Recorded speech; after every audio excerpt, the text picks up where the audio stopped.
wartawan menulis berita bukan untuk kepentingan pembaca, tetapi untuk kepentingan Google. Pembaca, siapapun ingin melihat informasi, pasti mengklik Google. Melalui Android-nya, melalui laptop, dan sebagainya. Untuk itu, kita harus memanfaatkan trending internasional sebagai objek berita kita agar itu betul-betul bisa viral, baik secara nasional maupun secara internasional. Sebagai contoh adalah pada hari Sabtu, tanggal 25 April 2020 silam, pencarian di Google Keyword itu mencapai 10 juta pencarian hanya untuk nama Presiden Korea Utara Kim Jong-un yang dikabarkan menghilang, dikabarkan meninggal, dikabarkan tidak jelas keberadaannya. Jadi ketika kita klik Google Keyword itu, ada 10 juta daftar pencarian terhadap Kim Jong-un. Dengan demikian, masalah-masalah tren internasional seperti ini bisa kita jadikan bahan pemberitaan untuk menulis sejarah, berita sejarah. Sebab pakar jurnalis mengatakan, sejarah modern itu 75% ditulis dalam bentuk jurnalisme. Jadi begitu besarnya peran wartawan di dalam menulis sejarah. Nah, bagaimana caranya? Kita harus mengambil trending ini, mungkin akan mereview kembali sejarah politik antara kedua negara di semenanjung Korea yang kemudian pernah terlibat peperangan, tapi sampai sekarang tidak akur. Jadi kita harus menjadikan trending di Google itu tentang Presiden Korea Utara sebagai bahan kita untuk menulis berita sejarah. Bagaimana caranya? Yang pertama, kita harus melakukan riset pustaka. Kalau Anda memiliki buku Wikipedia, buku ensiklopedia, Anda tidak kesulitan mencari informasi tentang sejarah dunia termasuk tentang Korea. Kalau Anda tidak memilikinya, Anda segera ke perpustakaan atau melakukan riset lewat internet, Google, atau membaca buku-buku para sejarawan. Itu di perpustakaan ada semua.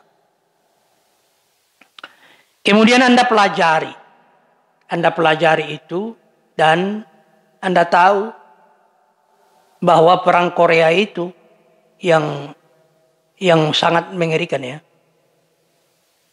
Anda barangkali mengetahui bahwa perang Korea adalah perang terdahsyat di dunia sepanjang sejarah setelah Perang Dunia Kedua.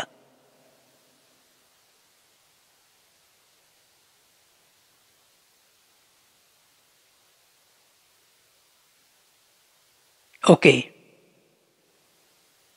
Setelah Anda melakukan riset tentang itu, Anda kumpul bahan-bahannya. Anda ramu semua. Kemudian Anda buat TOR. TOR itu Term of Reference.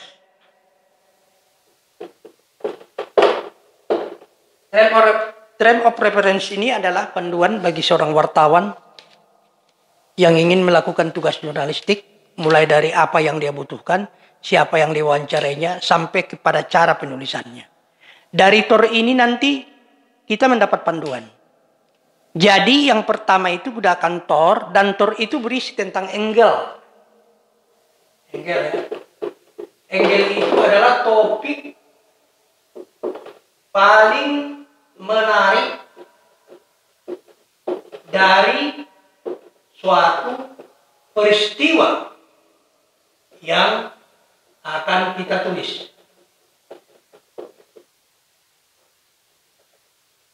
Contohnya, ketika Anda telah mendapatkan informasi dari riset pustaka tentang sejarah Korea, Anda akan menemukan betapa dahsyatnya perang Korea Utara dan Korea Selatan yang menelan korban jiwa hampir 3 juta jiwa itu.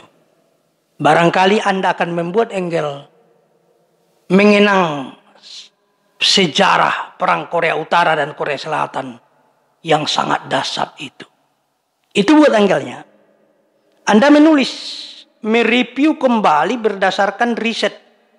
Tetapi dalam tulisan itu, Anda harus menyebutkan sumber. Dari mana sumbernya? Biasa. Seorang wartawan dibenarkan melakukan riset, membuat tulisan jurnalistik, membuat berita jurnalistik berdasarkan riset. Tetapi sumber harus dijelaskan. Jangan sampai kita plagiat. Termasuk foto-fotonya dari mana ambil. Setelah Anda ramu itu, kemudian hubungi seorang pengamat. Biasanya ada di Fakultas Visipol yang ada di kota Anda, di universitas yang ada di kota Anda. Apakah pakar hukum internasional atau pengamat perang, pengamat politik luar negeri, atau misalnya pakar dalam hubungan internasional. Minta pendapat dia masalah ini. Minta dia berkomentar masalah ini. Apa hubungannya dengan politik Indonesia sekarang ini yang terjadi di Korea Utara. Tetapi hubungkan dengan masalah perang yang dulu itu. Dan perlu Anda ketahui, perang Korea Utara, Korea Selatan yang mengerikan itu, ada seorang wartawan Indonesia satu-satunya yang mendapat penghargaan karena meliput perang Korea itu, yaitu almarhum Mukhtar Lubis, mendapat penghargaan dari sana. Oke, selanjutnya, setelah Anda ramu semua, wawancarai dia sesuai dengan angle Anda. Angle-nya kan mengenang kembali perang Korea yang mengerikan itu. Kemudian Anda kumpul itu, Anda ramu, Anda pelajari lagi, tetapkanlah judul yang berangkat dari angle yang kita buat, yang kita sepakati itu, yang ada dalam Tor. Tulis lead-nya, tulis batang tubuhnya, tubuh beritanya, sampai kemudian mintai pendapat pengamat tadi, dan kemudian masukkan itu menjadi warna dan aktualisasi dalam berita Anda. Kemudian tulis beritanya di media online Anda, mulai dari judul sampai ke lead, sampai ke tag berita, isi dan ekor berita harus menyinggung tentang masalah Korea itu. Kalau di judulnya misalnya mengenang sejarah perang antara Korea Utara dan Korea Selatan, di lead-nya juga harus dicantumkan itu. Di tubuh berita juga ada begitu. Di pendapat dari pengamat itu juga ada itu. Ada kata-kata perang dan Korea Utara, Korea Selatan itu. Sampai kemudian di ekor berita, penutup, tetap ada. Jadi menulis berita di media online itu harus terarah. Mulai dari judul, kata kunci atau tag, lead-nya, terasnya, tubuh berita, ekor berita, dan pendapat. Selalu terus seirama. Itu untuk memudahkan Google mendeteksi berita Anda. Apalagi sedang tren sekarang. Kalau itu Anda tulis dengan sempurna dan terus berlatih, mudah-mudahan berita yang Anda tulis itu akan menjadi viral. Nah, bagaimana cara menuliskannya?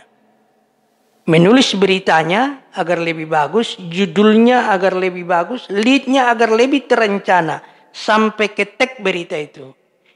Kita ketemu pada video berikutnya. Terima kasih.